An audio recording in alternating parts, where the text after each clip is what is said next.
Bonjour, la présente vidéo est pour expliquer rapidement, pour voir rapidement quelques transformations chimiques dans le cadre du cours SCT 4062 à l'éducation des adultes.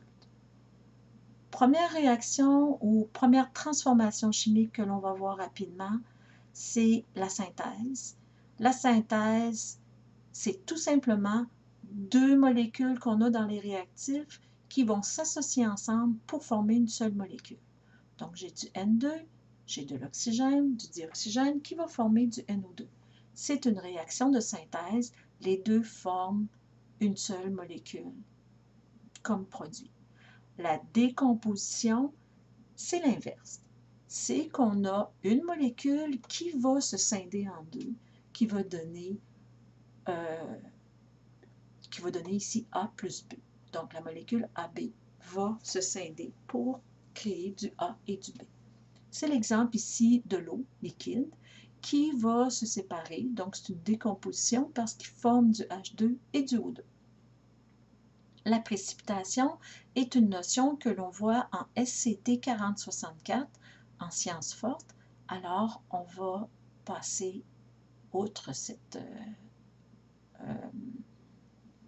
réaction chimique. La neutralisation acido-basique, c'est une réaction importante dans le cadre de votre cours. Vous devez être capable d'écrire une équation, une réaction de neutralisation acido-basique lorsqu'on vous donne un acide et une base. Vous devez être capable d'écrire les produits formés par cette neutralisation-là et vous devez être capable de la balancer.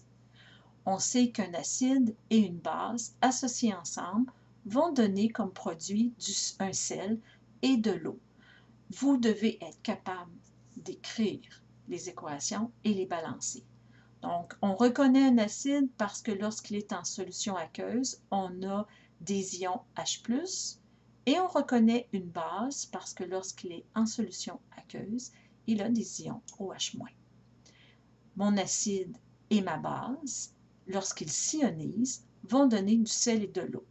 Alors, mon ion H+ va s'associer avec mon ion OH- pour donner de l'eau et mon ion Cl- va s'associer avec le Na+ pour former mon sel, comme exemple.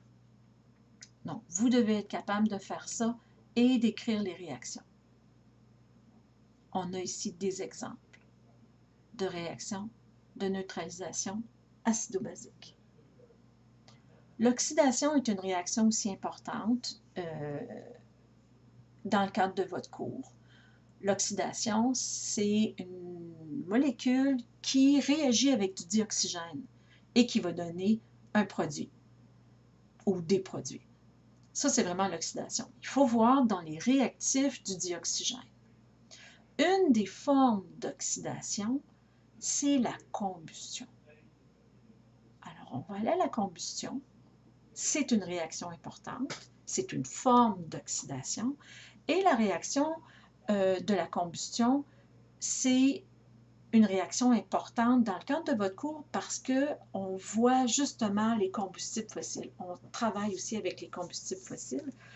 Et la réaction, vous devez être capable de l'écrire, être capable d'écrire les réactifs, les produits et de la balancer. La réaction globale de la combustion d'un combustible fossile, vous avez le combustible fossile qu'on va vous donner. Vous devez dire, ah, je dois écrire la réaction de la combustion. Donc, ça s'additionne dans les réactifs avec du dioxygène. Et ce que ça va donner comme produit, c'est toujours la même chose. Ça va toujours donner du CO2, du dioxyde de carbone gazeux, plus de l'eau, H2O, plus de l'énergie. Une combustion, ça dégage de l'énergie. Une combustion vive va permettre à l'humain, lorsqu'il voit une combustion vive, de ressentir la chaleur. On voit la flamme, c'est chaud et on sent très bien cette énergie-là de chaleur. Lorsque c'est une combustion lente, on ne perçoit pas la chaleur. La formation de la rouille, c'est une combustion lente.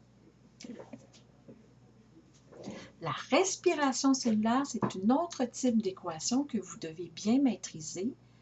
et c'est une forme de combustion. La respiration cellulaire, tous les organismes vivants vont faire la respiration cellulaire. C'est le sucre, donc le glucose, un sucre, le glucose, avec du dioxygène. Donc, on voit qu'il y a du dioxygène à l'intérieur des réactifs. Ça nous indique que c'est une oxydation. Mais encore mieux, ça nous indique que c'est une combustion parce que dans mes produits, j'ai du CO2, du H2O et de l'énergie. Automatiquement, c'est une combustion.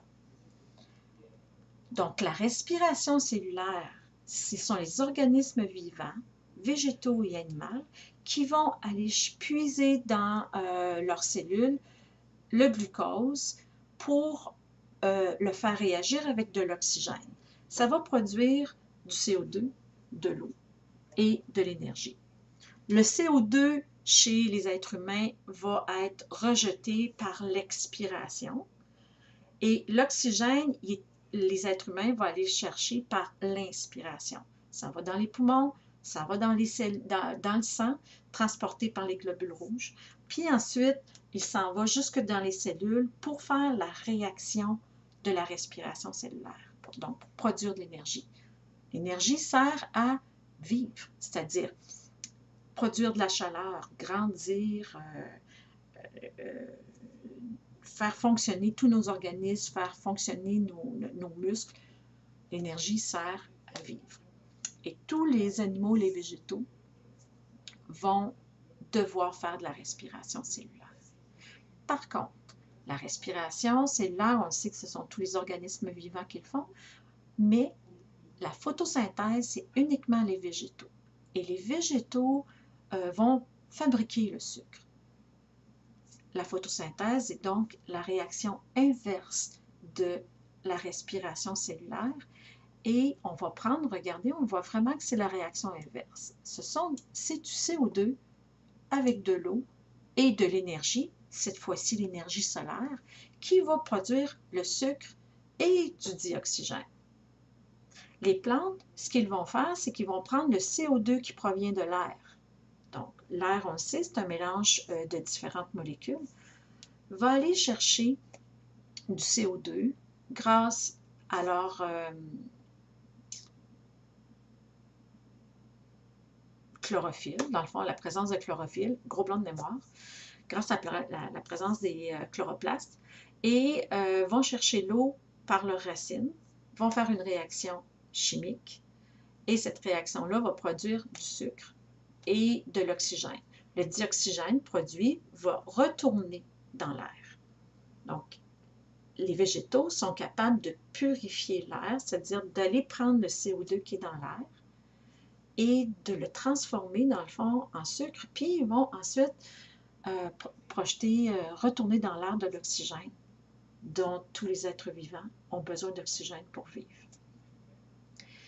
Alors, ces deux réactions-là, vous devez être capable de les reconnaître, photosynthèse et respiration cellulaire. Vous devez aussi être capable de les écrire et de les balancer comme les autres équations que je vous ai parlé. Voilà.